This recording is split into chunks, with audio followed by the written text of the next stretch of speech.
option number 2 as a bride if you want to give this a go. So for the next drape, what we're going to go for is what I would probably call the traditional Punjabi drape. This is quite ideal that if you do have a plain sort of bridal blouse, this is one way that you can really show that off. The best thing to do is if you get your dupatta, create that little V just at the top here, pin that behind.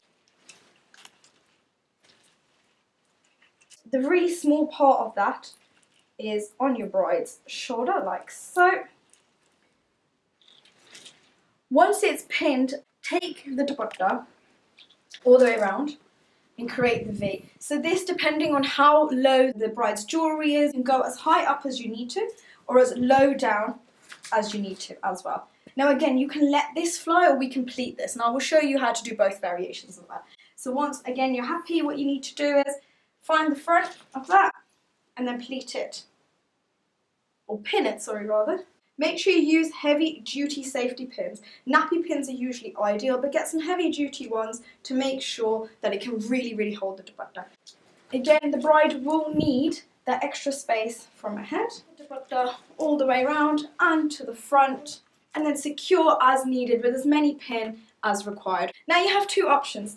The side here, again, you can let it be free or you can actually pin it again. So that's a variation or an option that you can give. So for the V, you can either choose to just let it go like so, and the bride can actually hold her dupatta as well. So again, taking the weight completely off from having to wear it on the head or on the shoulder. The other thing you can do, if the bride really wants to, is you can create that V shape like so and just drop a pin in here.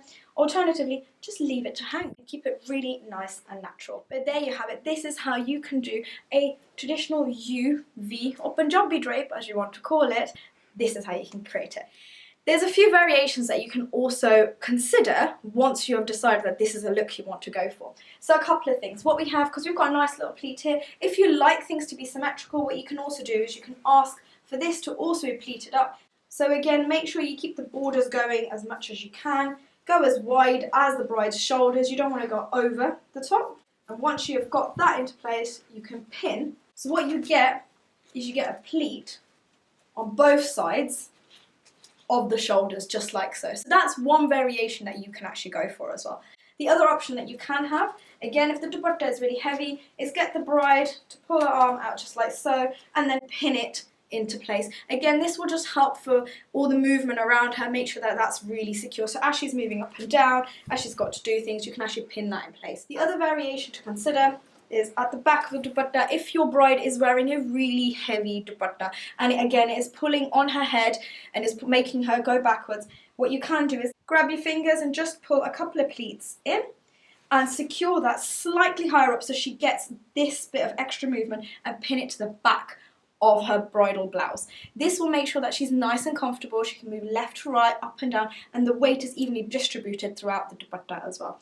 Just remember, at the back here, you can fix this on as well. So again, she's got that movement, there's no pleats, and you get a nice clean finish at the back. So there you have it.